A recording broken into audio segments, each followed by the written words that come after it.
Hola, amigos y todos hermanos, seguimos el encuentro con el Evangelio, descubriendo en la pregunta esa que hacíamos, ¿el Evangelio es hoy la Iglesia? Y nos quedamos el mandato nuevo del amor y también la frase de Jesús: hacer esto para que me tengáis siempre presente. Pues bien, el mandato nuevo del amor es el segundo mandato fundamental de Jesús en la última cena.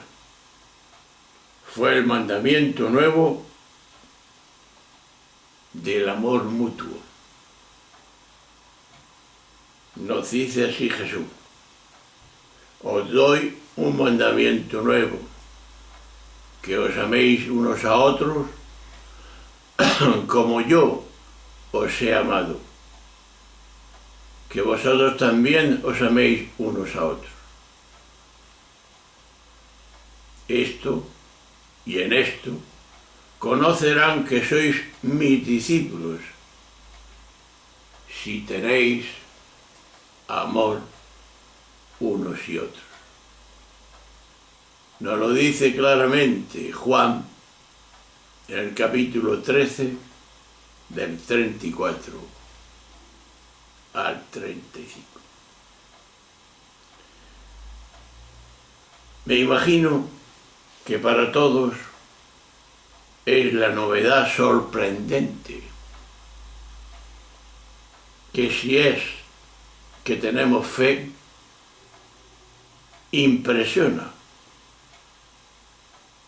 Esta en el sitio y en el momento que según el cuarto evangelio ocupa este mandamiento. En los evangelios de Marcos y de Mateo, que son los más antiguos, el relato de la Eucaristía se encuentra entre el anuncio de la traición de Judas y el anuncio de la negación de Pedro. Por eso el Evangelio de Lucas adelanta la referencia en este episodio, presentándolos como un complot satánico, en la que marcaba todo el relato de la pasión de Jesús. Pues bien, lo que llama la atención es que el Evangelio de Juan, entre el anuncio del traidor Judas y el anuncio de la negación de Pedro, no menciona para nada la institución de la Eucaristía. En lugar de la Eucaristía, lo que el Evangelio de Juan relata es lo que estamos y queremos ver: el mandamiento nuevo, el mandamiento fraterno. Esto no significa, como sabemos, que el autor ignore el tema de la Eucaristía. No. A este tema capital le dedica el Evangelio de Juan todo el capítulo 6. Entonces, ¿qué representa y qué es lo que nos viene a decir con este mandato nuevo? Sería la pregunta. tenemos que saber cada uno que los 4 relatos de la institución de la Eucaristía se han llegado hasta nosotros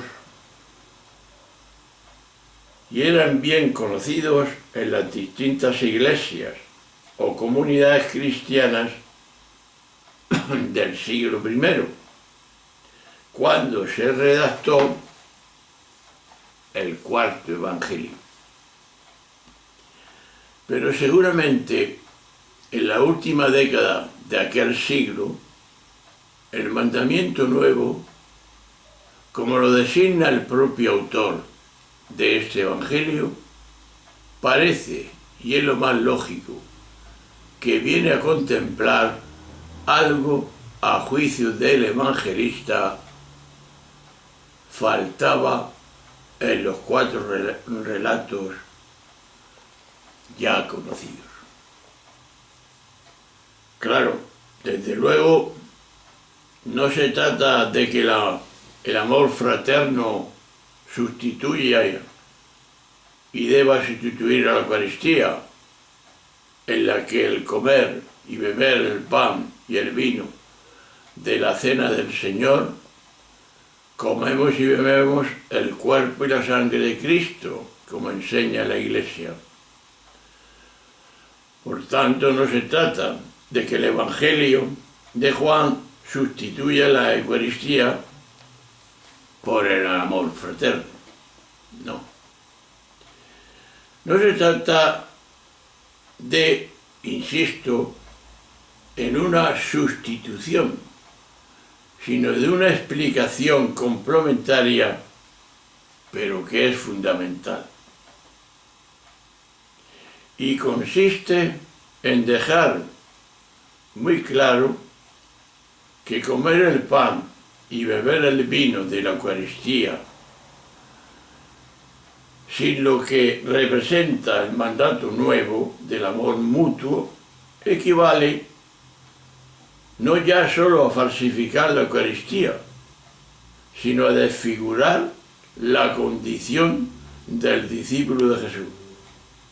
Aquello por lo que se ve, se sabe que una persona es discípulo y seguidor de Jesús. Mirad cómo se aman, amaros como hermanos. Pero esto necesita todavía una explicación, porque es un asunto capital para el cristianismo y, por supuesto, para la Iglesia. Cuando Jesús estaba despidiendo de sus discípulos, les dice: os doy un mandamiento nuevo. El término griego significa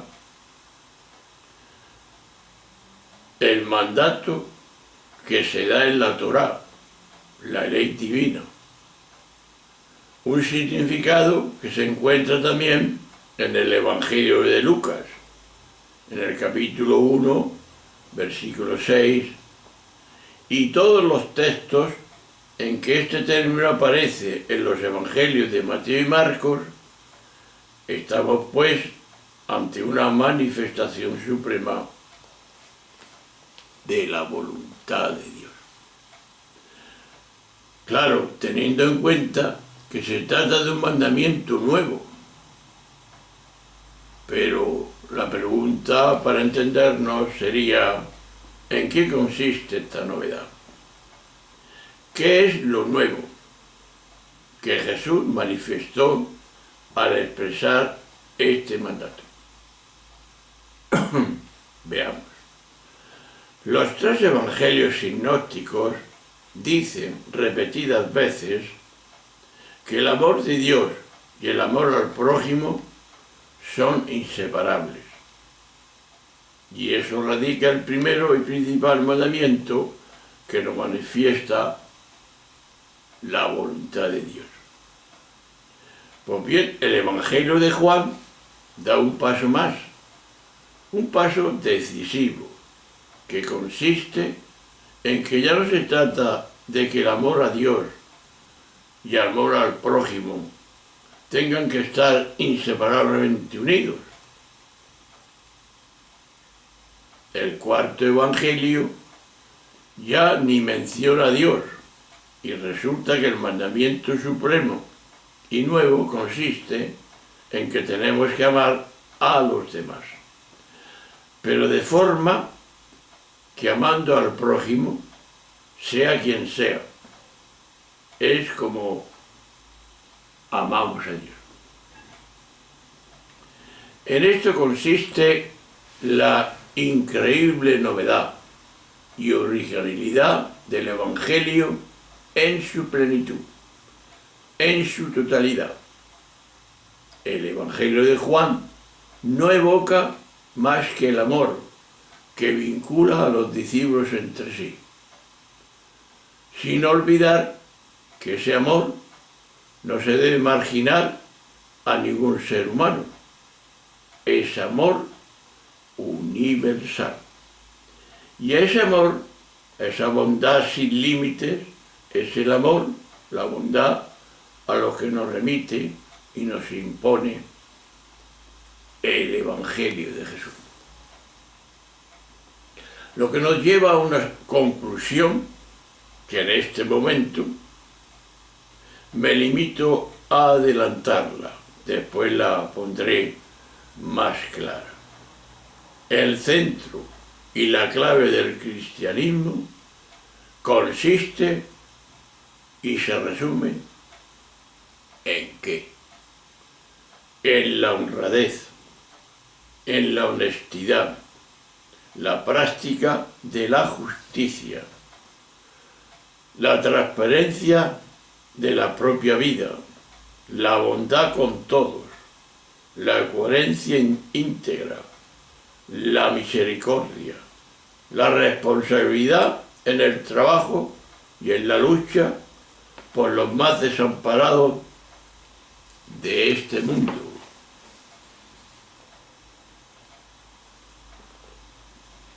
Y la ternura con todos y sobre todo con los últimos, con los que no piensan como yo. La capacidad de perdonar y hacer siempre posible para contagiar felicidad. Esto es el ser del cristiano. De aquí surge una pregunta. ¿Equivale esto a un cristiano laico? La condición humana no da de sí para producir este comportamiento en su integridad y en las circunstancias más complicadas que nos puedan presentar la vida. Por esto se puede asegurar que el cristianismo, el mensaje de Jesús, no se puede llevar a la práctica y mantener durante la vida si no se vive desde una mística profunda que enseguida voy a explicar. Se trata de la mística que entraña el tercer mandato que Jesús transmitió a su comunidad de seguidores, a su iglesia. El recuerdo peligroso del que depende el ser a no ser del cristiano. Vayamos. Hacer esto para que me tengáis presente, podríamos traducir. Así llegamos al tercero de los mandamientos fundamentales que Jesús impuso a su iglesia. El mandato de la Eucaristía como recuerdo, memoria del propio Jesús. Hacer esto para que me recordéis, es decir, para que me tengáis presente. Literalmente sería hacer esto en memoria mía.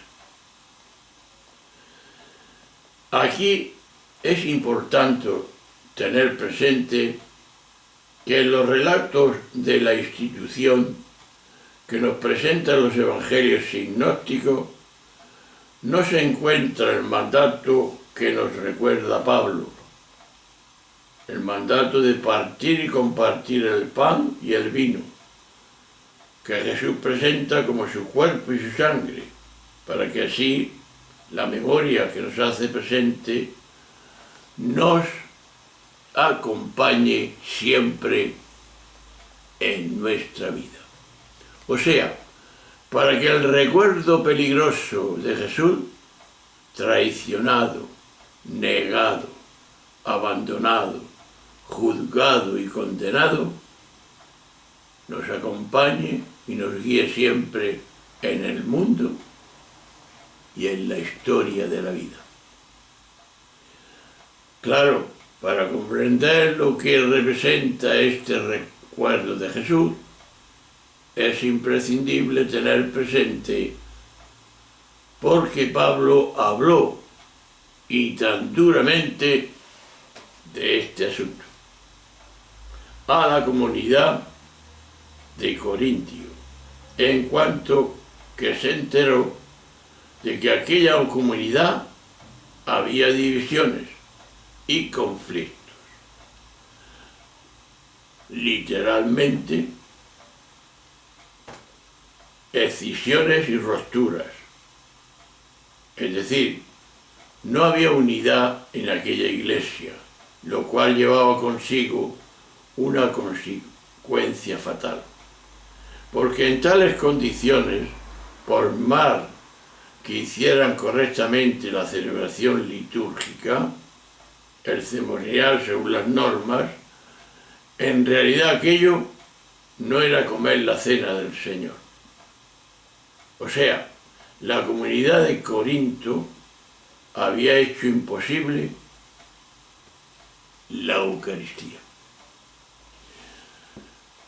Claro, la pregunta en este punto es lógica. ¿Por qué aquellos cristianos habían hecho imposible la Eucaristía? ¿La celebraban sin pan y sin vino? ¿La presidía cualquiera, aunque no fuera sacerdote? ¿Enseñaban allí doctrinas prohibidas?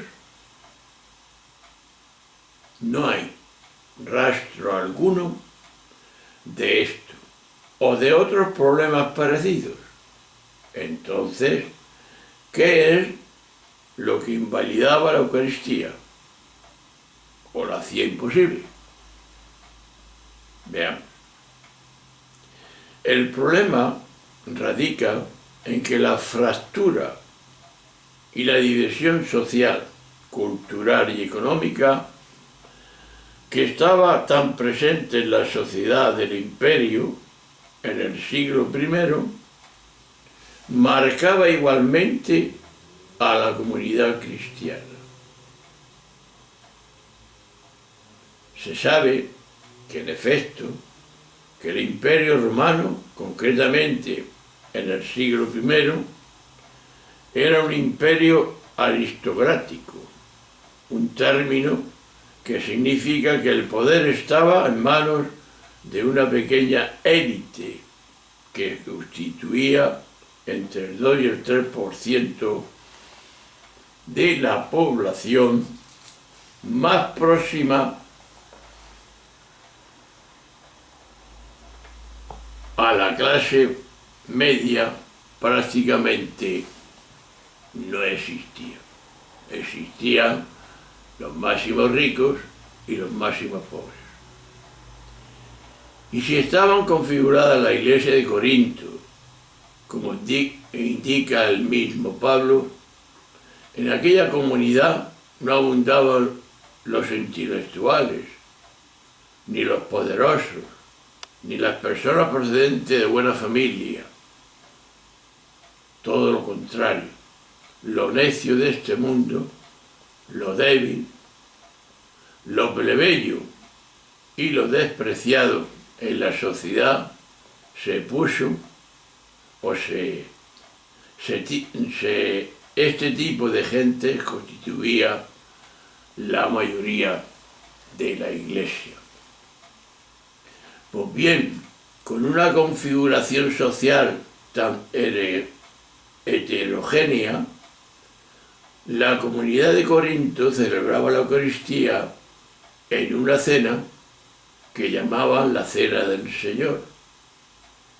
Esta denominación es la que las comunidades que Pablo fundó daban a la Eucaristía. ¿Qué ocurrió? Pues ocurrió que al estar vinculada la Eucaristía a una comida, en la que además participaban personas de condición social muy diversa, resultó inevitable que en la comunidad cristiana se hiciera presente el problema que a cualquiera de nosotros nos resultaría extraño y hasta nos escandalizaría. Esto necesita una explicación. Pues veamos. En la sociedad greco-romana del Imperio se tenía la costumbre de que cuando se organizaba una comida o una cena a la que asistían gentes de origen diverso, era frecuente que las naciones del convite pagano discriminaban a los invitados, de forma que los ricos comían y bebían espléndidamente y hasta con excesos de escandalosa opulencia, mientras que la gente de condición humilde podía perfectamente irse sin cenar o con hambre y pasando la consecuencia de una vergüenza. El profesor Rafael Aguirre, de la Universidad de Deusto, ha publicado recientemente, con excelente estudio sobre los orígenes de la Iglesia cristiana, y en este estudio nos recuerda un texto de Plinio el Joven, en el que relata que lo invitaron a una casa a cenar, en el que el anfitrión, un sujeto sórdido y presuntuoso, hacía servir platos suculentos para él y para sus amigos, y para los demás malos y hasta escasos. Igualmente hizo repartir los vinos en pequeñas botellas en 3 series, para que cada cual escogiera, sino para que nadie pudiera rechazar lo que se le daba. La primera era para él y para nosotros. La segunda para los amigos de menor importancia, los clientes. Y la otra para los libertos suyos y los nuestros. Pero hay más que decir sobre este asunto, porque no se trata solo de diferencias entre comensales en comidas y banquetes, sino sobre todo sabemos que a veces se producían groseros enfrentamientos entre los invitados por causa de lo que cada cual comía y bebía. En la tradición filosófica griega se daría este problema de forma desagradable. Por ejemplo,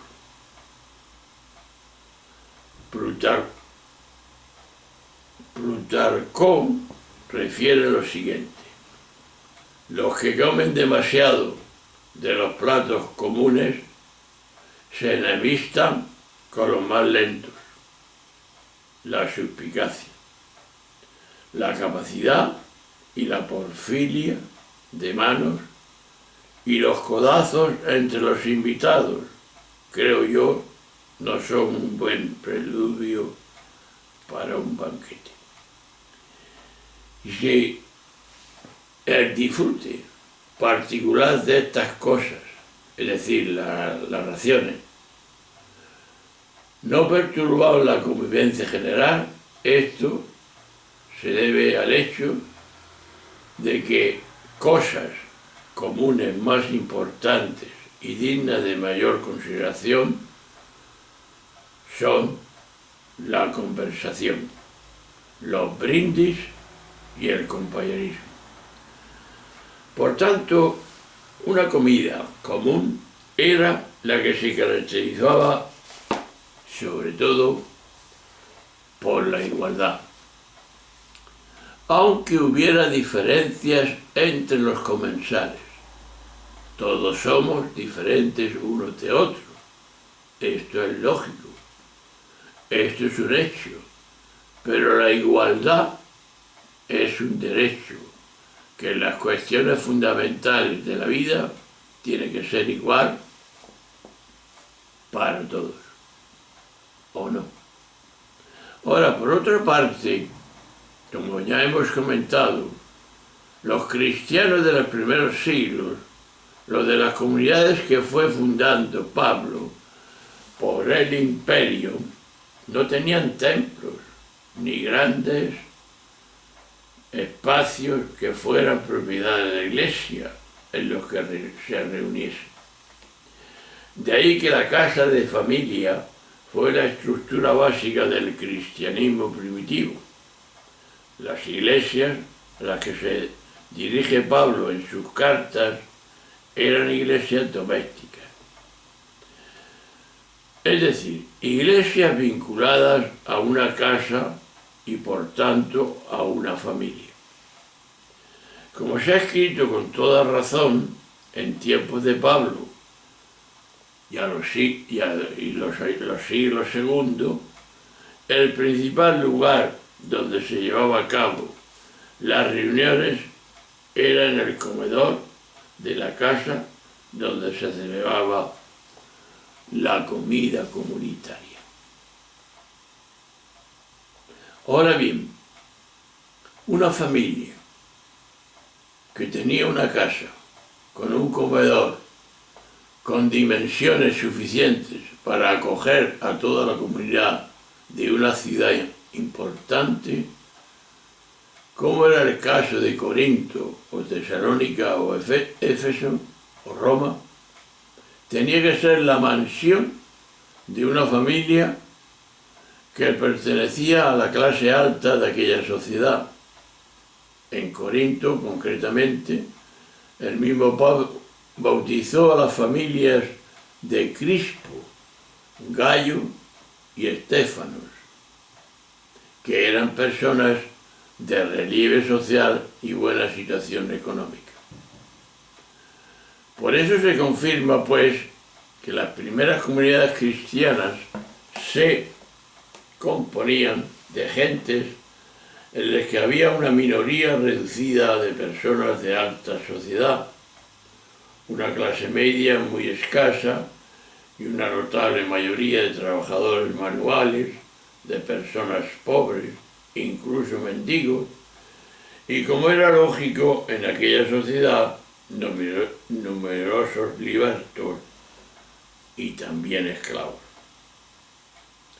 Pues bien, así las cosas, sin duda sería inevitable las divisiones, las situaciones humillantes, las desigualdades sociales y económicas que se podrían de manifiesto cuando la comunidad se reunía para comer una comida compartida, hasta el extremo de llegar a las borracheras de los ricos, mientras que pobres y mendigos saldrían de la cena muertos de hambre. Este tipo de situaciones se refiere sin duda el propio Pablo cuando echa en cara a los corintios que cada uno se adelanta a comerse su propia cena, y mientras uno pasa hambre, el otro está borracho. De forma que, según Pablo, reuniéndonos para la unidad,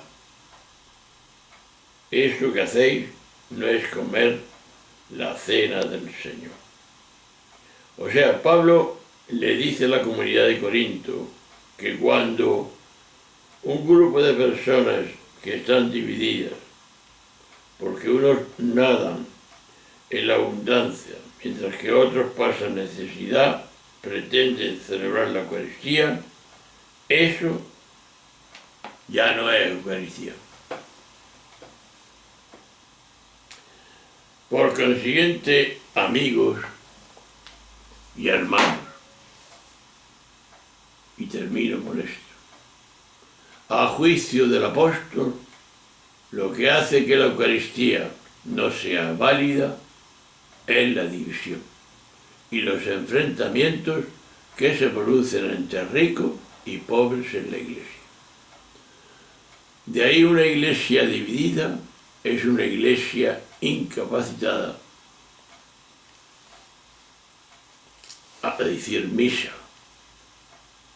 para hacer memoria de Jesús, para vivir el Evangelio. La misa no se invalida por falta de sacerdote que la presida, ni por dejar de cumplir tal o cual norma litúrgica o canónica. La liturgia del derecho y la teología del sacerdocio tiene su importancia en la Iglesia actual, es verdad, pero hay algo más fuerte e importante. Veamos, si los cristianos no superamos nuestras divisiones, nuestras desigualdades y nuestros enfrentamientos, sobre todo los conflictos interminables entre ricos y pobres, si el Evangelio no nos une, ¿de qué sirve asistir a una misa que tranquiliza nuestras conciencias, pero que al mismo tiempo nos deja el espíritu en paz para seguir tolerando y permitiendo que esta sociedad siga tan rota y tan fracturada? Así, el tercer mandato de Jesús en la última cena resulta muy difícil de cumplir, por no decir imposible. En consecuencia, si el mandato del lavatorio de los pies y el mandato nuevo del amor a los demás y el recuerdo de Jesús no se hacen en la Iglesia como quiso Jesús y dispuso Jesús, la pregunta está servida. ¿Cómo se ha organizado y gestionada esta Iglesia, más fiel en realidad al clero y su religión que a Jesús y su Evangelio? Ahí queda. Y ahí es donde tenemos que reflexionar todo. Todo esto es muy grave, creo yo. Pues vamos a dejarlo ahí, vamos a pensar y reflexionar todo, y en la próxima hablaremos de un tema pues fuerte también, que hablaremos de la cruz, y es la muerte de Jesús. Esa muerte marginada. Hasta luego, un abrazo.